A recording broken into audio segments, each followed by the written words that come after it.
Hello everybody, it's Ghost Critic and I'm a little bit early. Yes, it's Wednesday evening. I don't usually do book reviews of a Wednesday, but it's our Easter break coming up, so we've got Friday and the Monday off, which you would think I'd have more time to do videos. But I've got friends coming over this weekend and they're coming tomorrow night, so this is the only time I have to do this video. Didn't want to let you guys down and not have a video review show for this week, so here I am.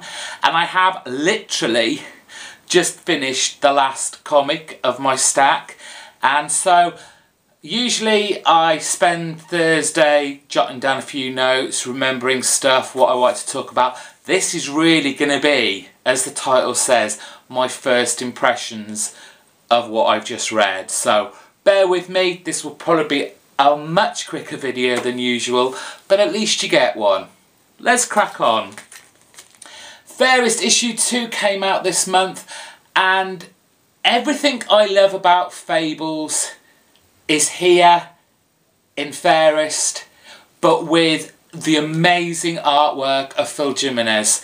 I knew I remembered his artwork from somewhere, and he did an Uncanny X-Men run many years ago, and this issue really drove it home to me why I like his artwork so much.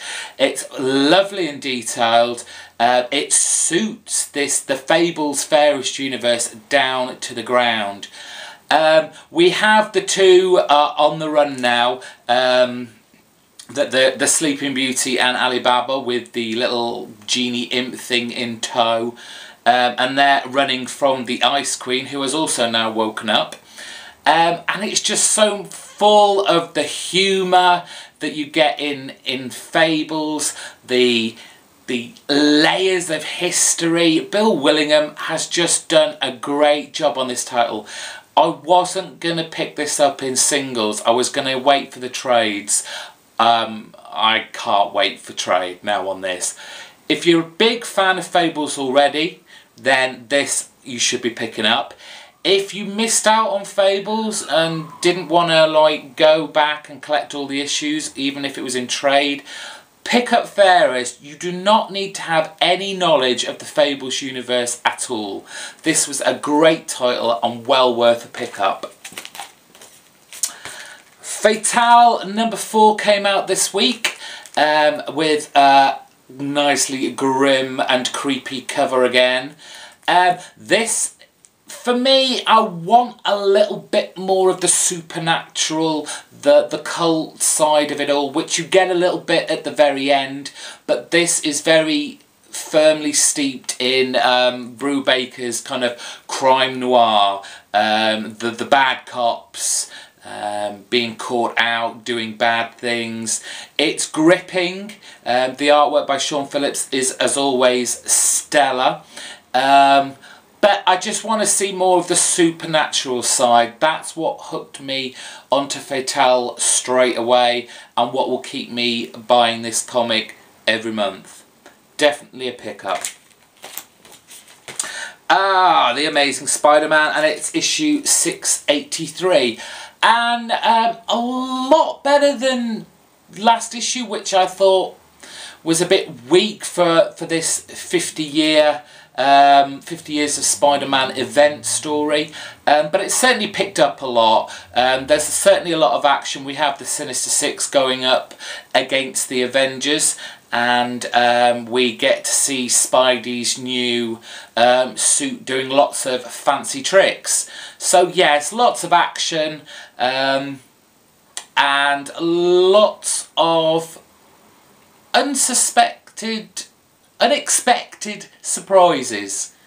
I would love it if Ramos had been doing the artwork in this, and that's no detriment to Caselli. His artwork is nice, but it just lacks the dynamic, kinetic, excitement, superhero Spider-Man style that Ramos throws in. Spider Island had me hooked right away. It had a really great story and it had a really great feel to the art. I'm not as hooked on the art as I am on the story with this. But, you know, most of us here are Amazing Spider-Man fans, and we'll certainly be reading this till the very end. A 10.1 issue from Marvel. It's 10.1 Daredevil. And this was a very, very nice issue.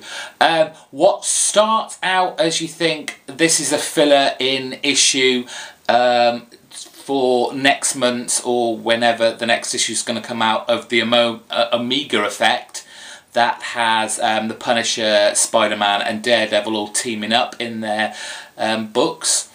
And you think, oh, this is just filler. This isn't going to be very good. But Mark Waid, oh, Mark Waid, you are such a good writer for this title. You fit perfectly. You draw in so many threads. You don't forget your overall arc.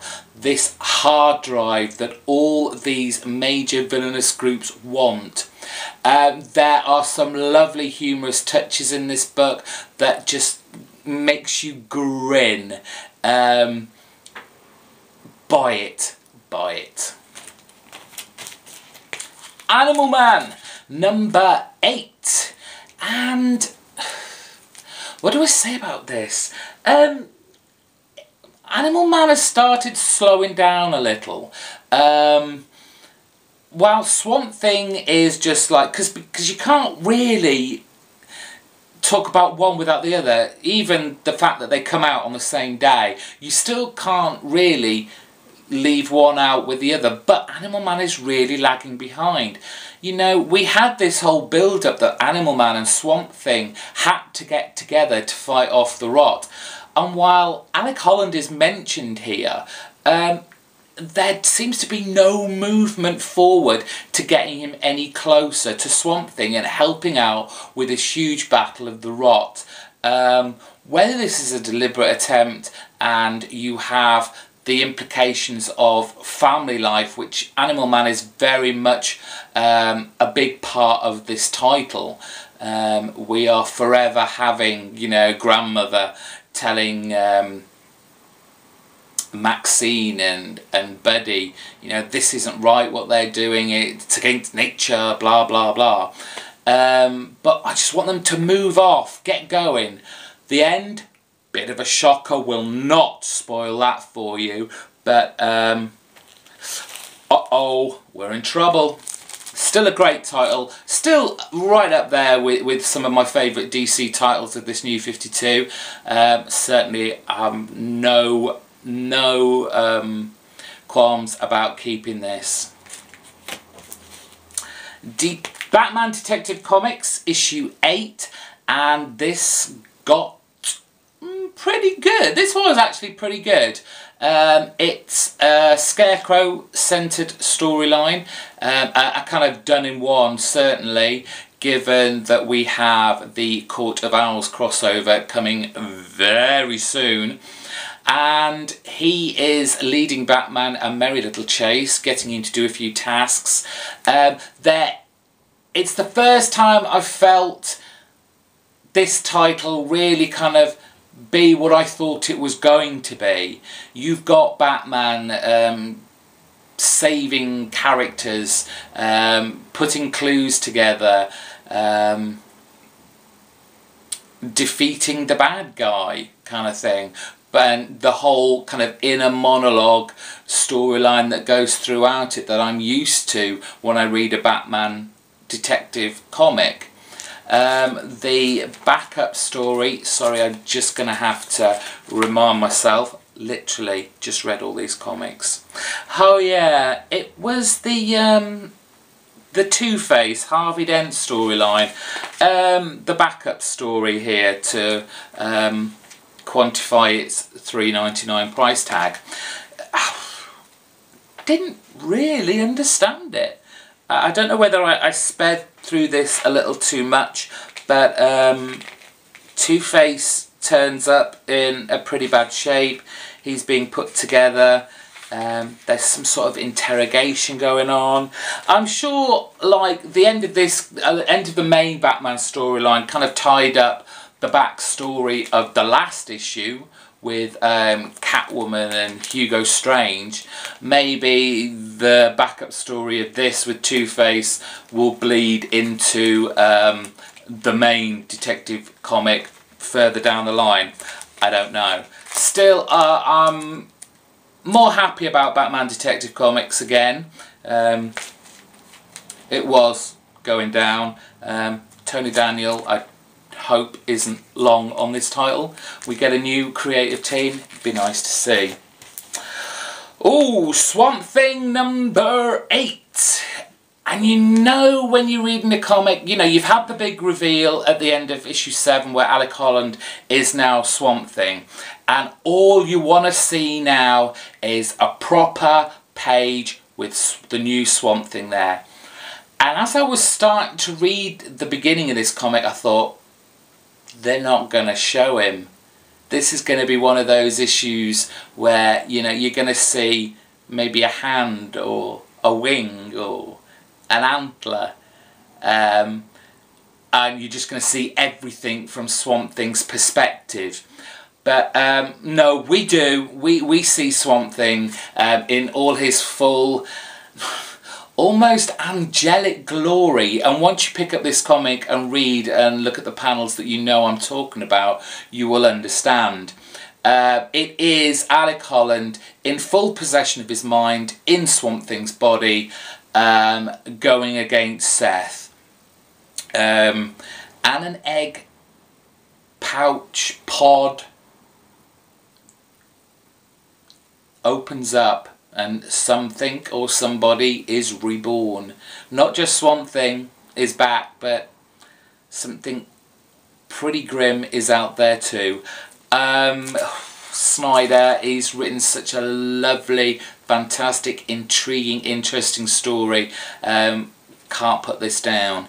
Yannick Paquette's art, as always, sprawling panels, broken up by, you know, whether it's skeleton bones, whether it's branches, to make those pages stand out. Just look at the scene with Seth sat on a throne of his followers. You just notice, I just noticed it out of the corner of my eye and then had a proper look. The detail that Yannick Paquette puts in his artwork is just phenomenal. Well worth a pickup. Penultimate issue of my stack this week, it was Wolverine and the X-Men, issue 8. I love this cover. Wolverine in Professor X's wheelchair. Very, very nice. Of course, Wolverine is in the wheelchair because he had his body completely mangled when he went up to the intergalactic casino and got caught out cheating. But this is a great issue. My favourite artist, Chris Bachalo, is back on artwork, and it's got Sabretooth in there, and he draws the best Sabretooth in my opinion. It's just great. Sabretooth is training the kind of young Hellfire Club, the kids, and Sabretooth is the Hellfire Club's next plan of action to destroy the X-Men.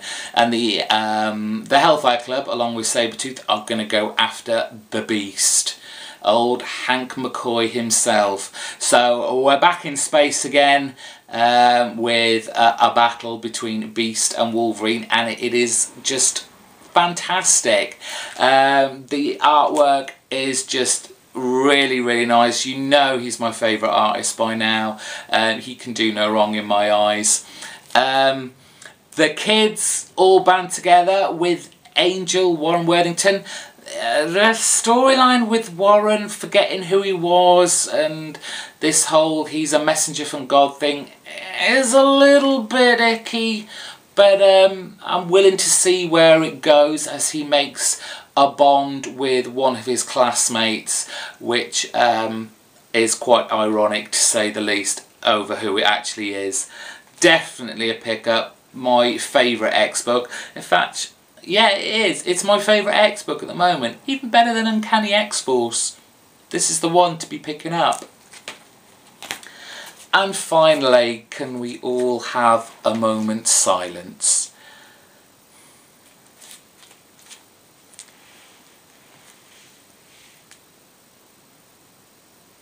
Yes.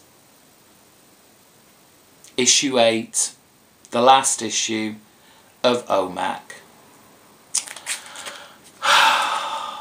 This was a fantastic issue. They all have been, just for what they are, have been great issues. But this was quite special. And Dan Didio definitely... It's difficult to say he didn't disappoint, because we are all disappointed because it is ending, or it has ended. But how he's ended it, I'm happy. I'm happy in that respect that it ended like this. It's just another... It's another big fight, but it's the fight that ends all fights. The artwork, the Kirby-esque homage artwork just suits the book down to the ground. It's Technicolor, glorious comic goodness. I'm going to be sad that this will be the last issue. I'm going to go right back to start and just read these all again. This is what it was.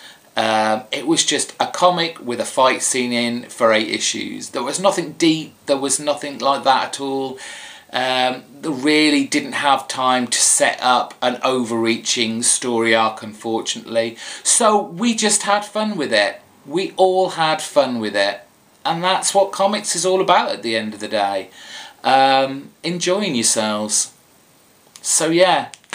That is it this week. I hope you all have a great Easter weekend, and the Easter Bunny comes popping along in the garden and leaves you some chocky eggs. As for me, I'm out of here now, but don't forget, if this is your first time here, there's a subscribe button. Hit that so you won't forget or miss any of my videos ever again. Thumb this video up if you liked it. We love the thumbs up, and put a comment down in the box below. What did you get this week? Did you get what I got? Are you sad to see OMAC go? Do you think Batman's Detective Comics has got a bit better with this issue? And just to finish off, just to let you know, for the people who are watching my Ultimate Graphic Novel collection, the next one indeed was The Incredible Hulk, Silent Scream. And I shall be reading that over the week, and we'll do a review very soon. And with that, goodbye.